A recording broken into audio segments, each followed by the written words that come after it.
Hi there! Mika seems confident the electric team is in a good spot on global, so we're skipping the element for at least the next 2 patches. To the immense disappointment of some.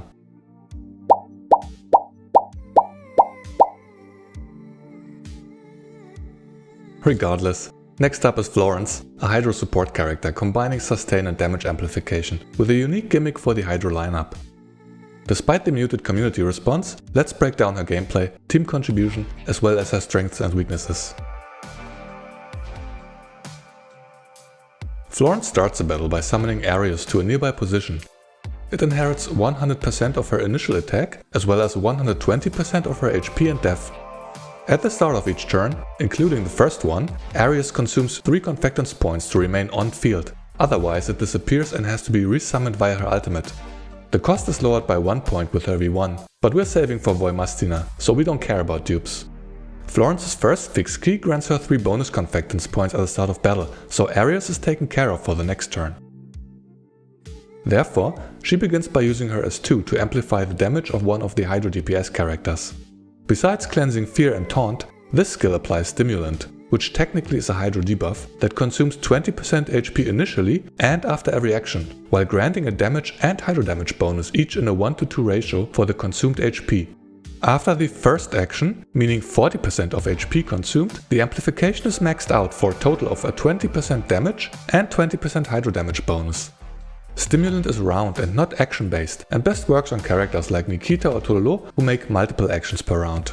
Unfortunately, it lasts only for the round it was applied on, before her V3, meaning it will have significant downtime at lower investment. The HP consumption is not an issue though, due to Springfield's excessive healing. After the skill concludes and Florence ends her turn, Arios attacks the nearest target, dealing 80% of its attack as Hydro damage, applying Taunt for 1 turn and the debuff Chaos Compound. This increases the target's Hydro vulnerability by 10% and adds the aforementioned mechanic that helps triggering the team's counterattacks. I will elaborate on this in just a moment. With Florence's third fixed key equipped, both her and Arios' attacks also apply 30% defense reduction for 2 turns, something that's been missing on the Hydro team. On the boss's turn, we can observe the effect of Chaos Compound that helps triggering the team's counterattacks. Once the boss concludes its action, everyone on the team receives a tiny amount of damage. This is a secondary effect from Chaos Compound, which deals to everyone in a 5-tile range of the affected target 1% of its attack as AoE physical damage. This solves the Hydro team's reliance on the enemy's attack patterns, as they normally struggle against opponents who don't or only rarely attack. Then, Arios gains a stack of Mark of Shame when receiving damage, which essentially is a tally that counts up to 5. Good things will happen once the limit is reached. As a side note, Florence actually doesn't take any damage because Arios soaks it on her behalf. Finally, Arios counters twice per round when it or Florence receive damage, again dealing 80% of its attack as Hydro damage. Note that on this turn, Florence and Arios weren't attacked by the boss, so these counters are thanks to Chaos Compound's effect. On the next round, Arios consumes another 3 Confectance points from Florence to remain on field, thereby emptying her index. If Florence doesn't recharge her Confectance index, Arios will despawn at the start of the next round. This would reset its Mark of Shame stacks, and especially for fights like Gunsmoke, where you want to maintain stage buffs, it's preferable to ensure this doesn't happen. Therefore, Florence usually alternates one of her skills with her ultimate, which grants 6 Confectance points. To be fair though, Florence's damage may not always be your priority at V0, so opting for one of her other skills while Arios hasn't yet despawned is not out of the question.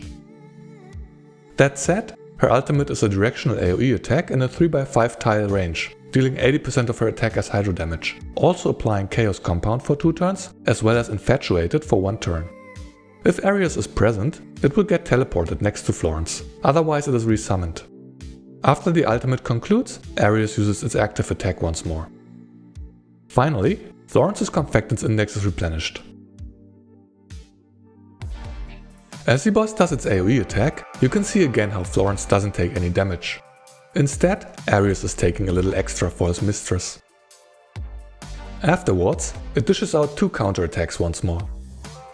With the next instance of damage, Arios' Mark of Shame reaches 5 stacks, converting them to the buff Tremor of Despair, granting a 20% attack bonus and a double skill damage multiplier of its active attack, from 80% to 160%. This state lasts until Arios leaves the field, which is one of the reasons why you generally want to maintain the bear throughout the fight. On round 3, the cycle begins anew. Florence has 3 Confectance points left, so Arios is safe until next turn. If you didn't use her ultimate before, you'd have to resummon Arios now. Here, Florence uses her S2 to reapply Stimulant for the damage bonus. Alternatively, you could use her S1 to get the crit damage stacks going on this fight. This skill heals 120% of her attack in a 2-tile AoE around the selected tile and cleanses 2 debuffs. Springfield struggles a little as the Soul Cleanser and has her ultimate available only on the next turn, so Florence is able to provide much needed relief. Note that Coolidge was left out of the S1's AoE, so that 1 debuff remains to be cleansed on the following turn by Springfield. After Florence ends her turn, Arios does its active attack again, now dealing 160% of its attack as hydro damage. With this attack and 2 counters, Arios makes a total of 3 attacks each turn, for a total damage multiplier of up to 320%. Florence's damage is decent at V0, but similarly to Springfield's, only truly takes off at full investment. Here's an example where Arios despawns due to insufficient Confectance points. It still does its counter attacks at the end of the round, but as soon as a new turn begins, it disappears. Florence resummons the bear on the same turn, which activates its active skill as usual, but all its buffs are gone. With that, you've seen Florence's entire kit, which is much less complex than some other recent examples. Her most common V0 rotation alternates between one of her skills on odd-numbered rounds and her ultimate on even-numbered rounds, in order to maintain Arios throughout the fight. Of course, you start the battle with her S2, since no debuff cleansing is required then. If you don't care for Arios' damage loss due to leaving the field, you can delay the use of the ultimate to every 3 rounds. Whether that makes sense or not depends on the situation, but sometimes you may want to prioritize more debuff cleansing over the extra damage from Florence.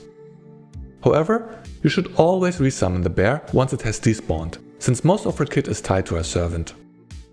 At V1, Arios consumes only 2 Confectance points, so you would use her ultimate every 3 rounds and still manage to maintain Arios. That said, let us look very briefly at her relevant upgrades, though you really shouldn't bother. I've discussed the reduced Confectance point consumption at V1, but it also grants 2 more counter attacks each round.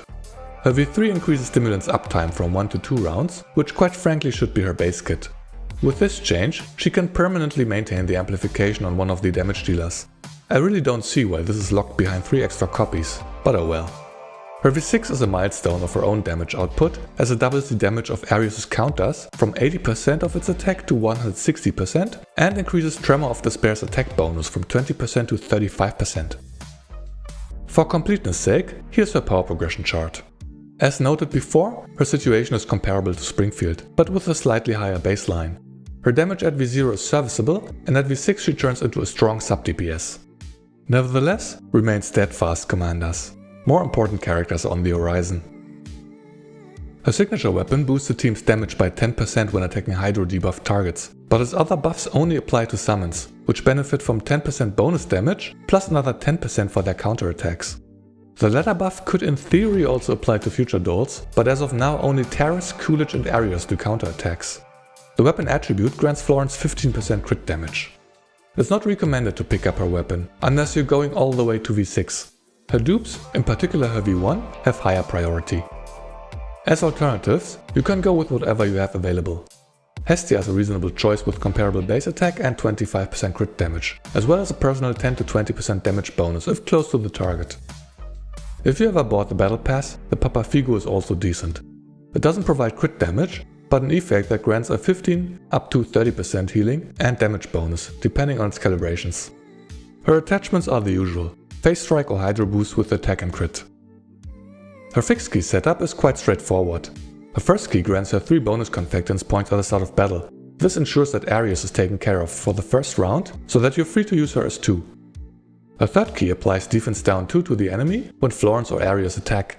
This common debuff was previously missing on a mono Hydro lineup, so she is able to fill that gap. Then, Her fourth key grants Arios a 15% attack buff for 1 turn when it counterattacks, which should always be the case, essentially providing a permanent boost. Her other keys are so bad that you'll never want to change the setup. In summary, Florence is a decent addition to the Hydro team.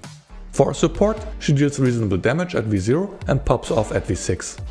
Her kit has a bit of everything, blending sustain, amplification and a few other gimmicks. For one, she provides the common 30% defense reduction debuff that was missing from the Hydro lineup. Then, she applies 10% Hydro vulnerability via Chaos Compound and up to 20% bonus damage and Hydro damage via Stimulant to a selected target some of the time.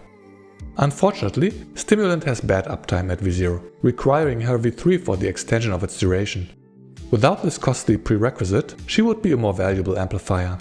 If she ever gets an expansion key, I expect this flaw to be addressed above all else. Then, Florence is great at debuff cleansing. Her S1 has neither cooldown nor confectance cost, and besides its chunky heal, which frankly doesn't matter next to Springfield, it removes 2 debuffs in a reasonably wide area. Her S2 also removes Taunt and Fear, which is a much rarer ability, making her one of the best dolls for the job. With Chaos Compound, she also brings a solution for the Hydro team's reliance on the enemy's attack patterns. Now, counterattacks can be triggered even if the opponent doesn't play along.